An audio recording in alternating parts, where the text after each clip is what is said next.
Somebody seems to be very determined to stop Mike Sonko Mbuvi from being cleared to stand for the seat of governor of Nairobi. But who is this? And why do they want to stop Sonko? If it was a member of the opposition, if it was a member of NASA trying to sabotage him, we would understand. But this is happening from right inside Jubilee. What's going on? Well, as usual, I've done a bit of investigation here and there, talked to insiders. And in any case, members of Club 1999 will already know that we have been discussing about a certain powerful person within Jubilee who is trying to clean house. And it appears that now Mike Sonko is at their crosshairs. They do not want to Mike Sonko. Probably because of Mike Sonko's past, maybe Mike Sonko's background, whatever it is, they want to clean house, and it seems that Mike Sonko is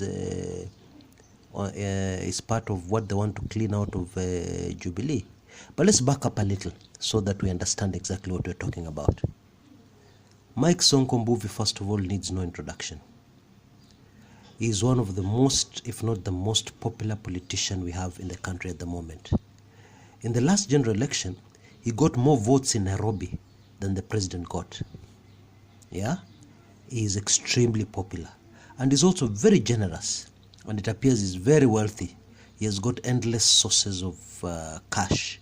His wallet is always open, dishing out money to the poor, dishing out money to the needy, helping people in trouble, and so on. So Mike Sonko is extremely, extremely popular. We also know that Mike Sonko is very close to the president.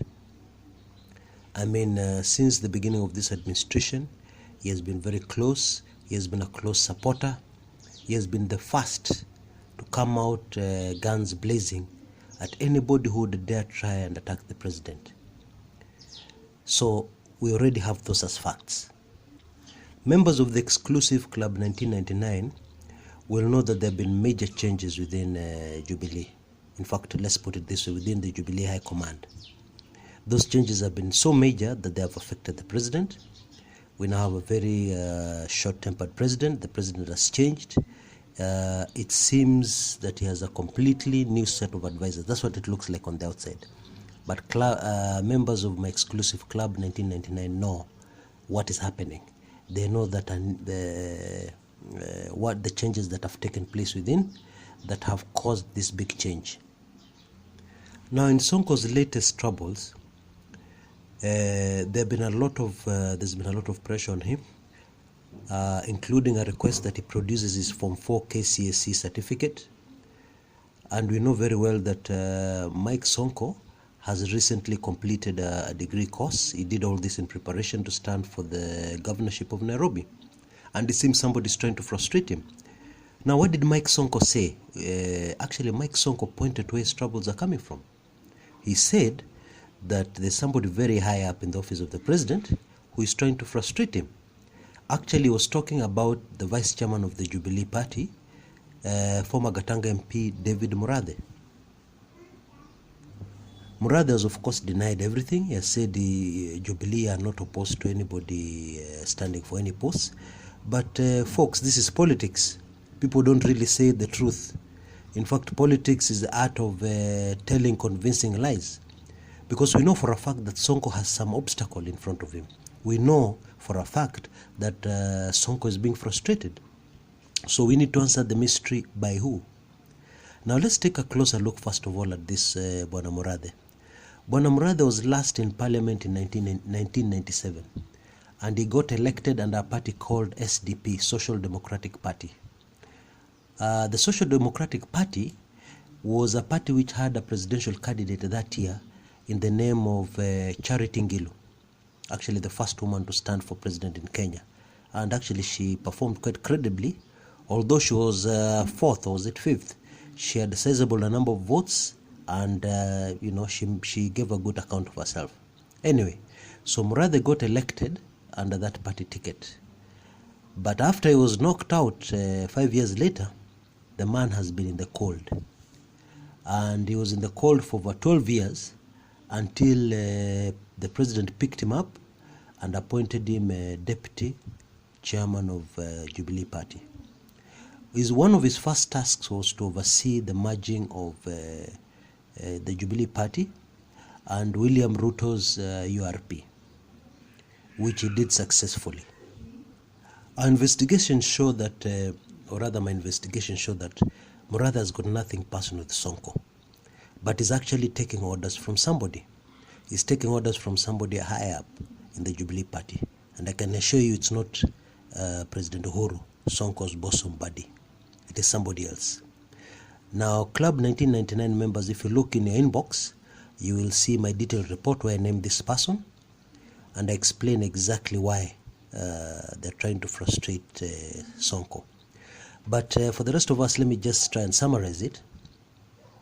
This person who is frustrating Sonko is the same person who took money from Maina Njenga, yes, former Mungiki, and then they barred them from contesting under the Jubilee Party ticket. Of course, Maina Njenga has gone to court to protest this, but in a nutshell, this person is trying to clean up Jubilee, trying to get a clean house, ensuring that there are no people with dodgy pasts or people whose reputation can be brought to question, which is okay. It's not a bad thing. In fact, our politics in Kenya, the cleaning up of our politics in Kenya is long, long overdue. So this is a good thing. However, let us be realistic. This is politics. And this is the wrong time to do any cleanup. Because we're just headed to a general election. And general election is competition. Very tight competition. If any of you have been closely involved in a political campaign, you'll know what I mean. In politics, there's no I came second. You either win or you're done. That's what it is in politics. So normally it's very stiff competition. Now I would understand the arrogance within the Jubilee Party, because we know for a fact, at least the statistics show, and I don't want any feelings from NASA supporters, the statistics show that the Jubilee Party, despite everything that is happening, still has the numbers. Yeah? Still has the numbers. And you know, in politics, it's just a matter of numbers, number of votes. It has the numbers. So it would be wrong that for somebody in Jubilee to take advantage of this and to be arrogant in the sense that we don't want so-and-so, we don't want so-and-so, we don't want so-and-so. And we can already see that some people seem to have seen this early, and there's been mass defections from Jubilee Party. Not to NASA.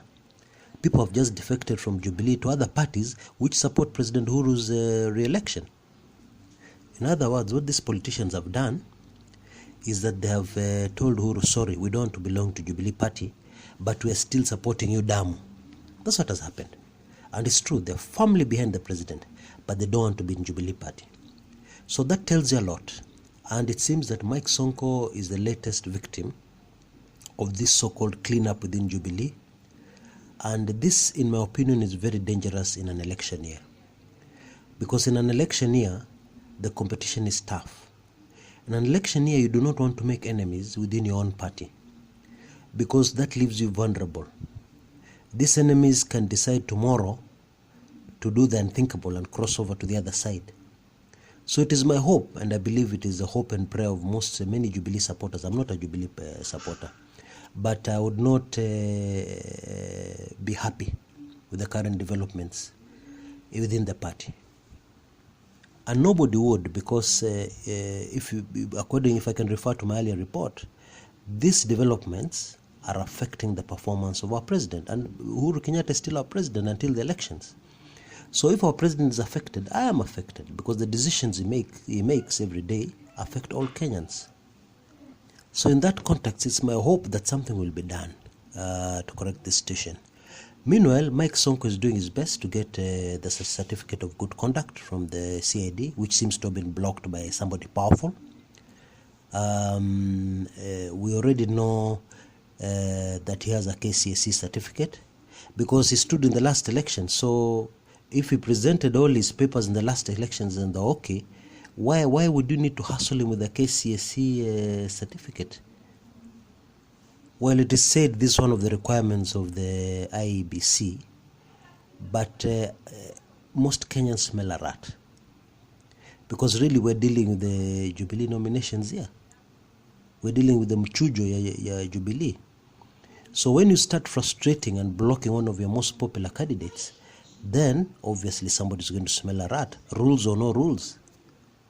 But even more dangerous for Jubilee, let us look at the Nairobi seat he wanted to stand for, governor of Nairobi. We know for a fact that if Mike Sonko stood for governor of Nairobi, he would start as the front runner. We know for a fact that the other candidate Jubilee seems to be settling on, Peter Kenneth, if he stood for governor in Nairobi, he would have massive problems. Chances are that the seat would go to NASA.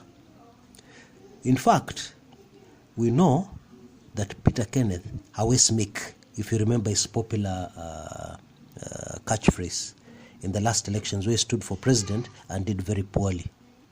But even more interesting, there's talk that Peter Kenneth is being groomed to succeed President Uhuru Kenyatta in Jubilee.